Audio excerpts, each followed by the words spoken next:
For this video, I'm going to be taking a look at the Festival Speed Car Show hosted at the World Equestrian Center in Ocala, Florida.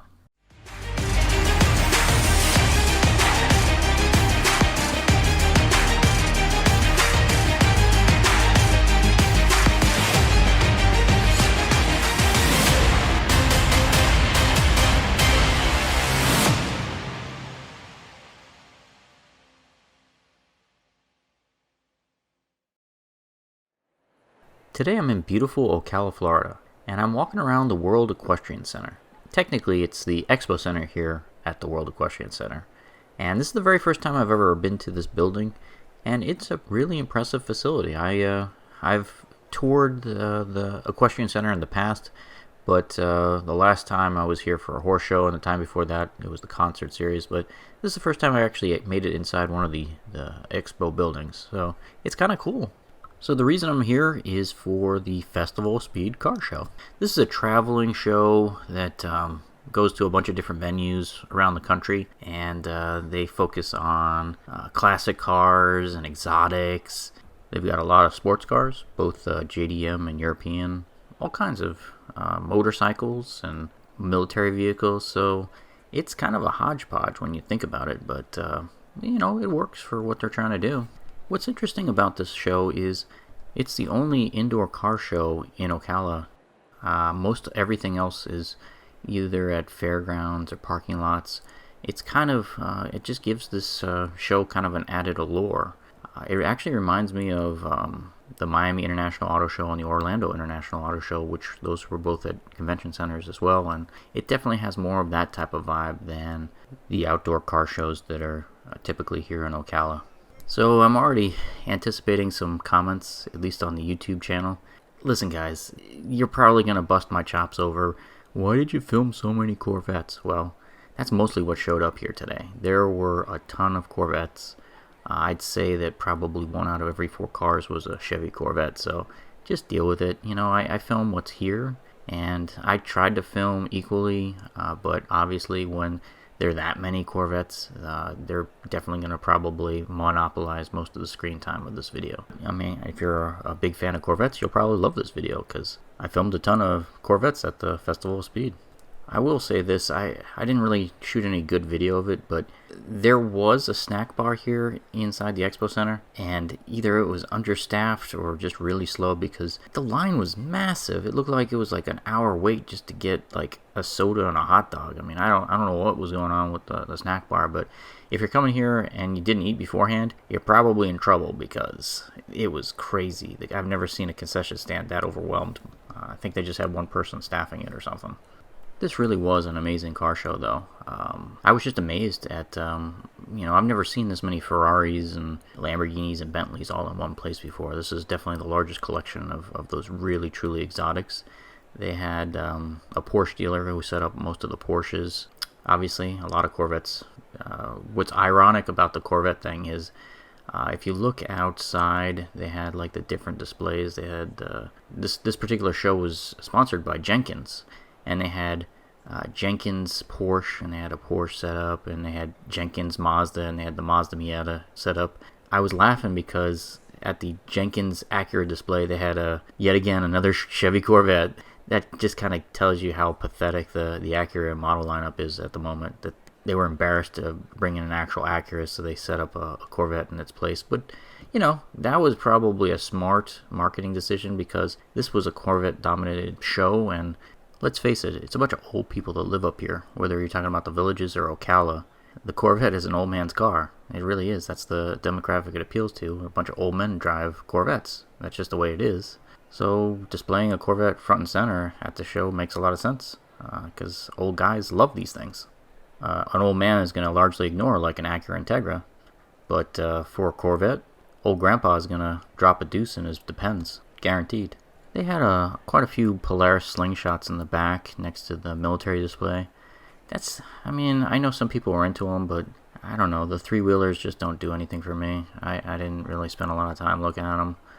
I'm mostly a car guy, and I don't really consider a Slingshot a car. It's a tricycle, so it's just not my cup of tea.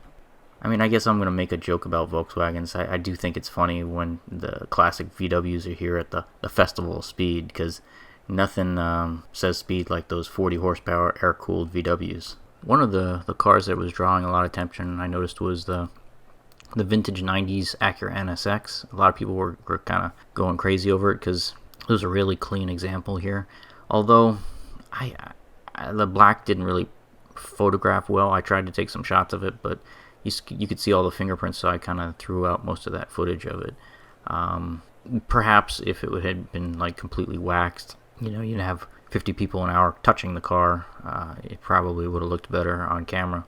I mean, I haven't really had a lot of time up close with the C8 Corvettes, but this is probably the most C8s I've seen in my life, and it's the first time that I actually got to see the car up close, really.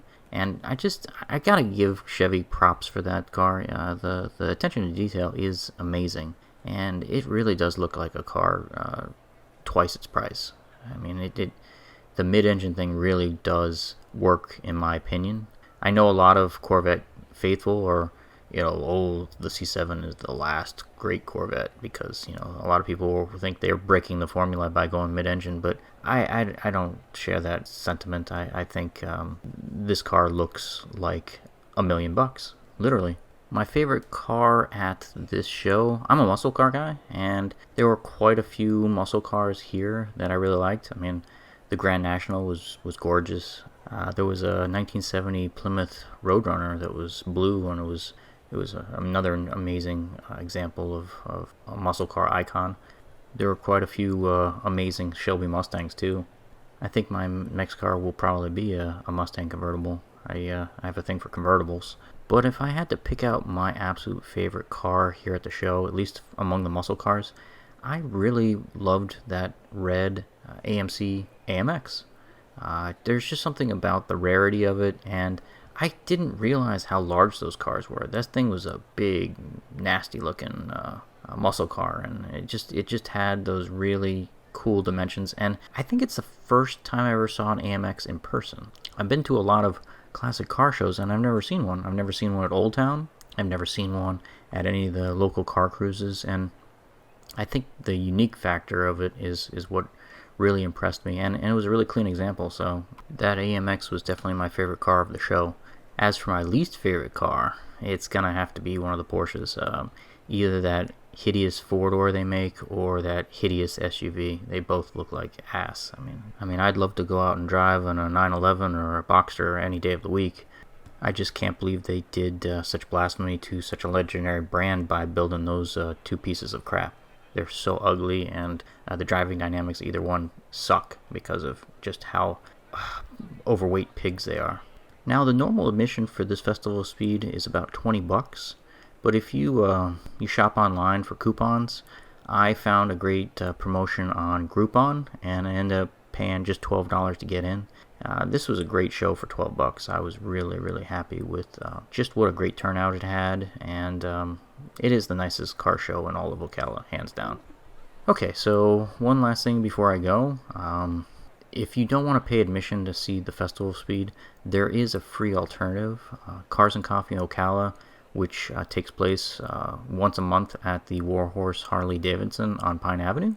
That one has not as many cars from what I can tell, but it's the same style of cars. And actually, I remember seeing some of the cars at Cars and Coffee here at Festival of Speed, so there's some overlap between the two shows. So if you want to see the McLarens and the Ferraris and the Lamborghinis, that is an alternative to this, and that one's a free admission car show. So just a little food for thought.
Thanks for watching this episode of The Adventure Schmuck.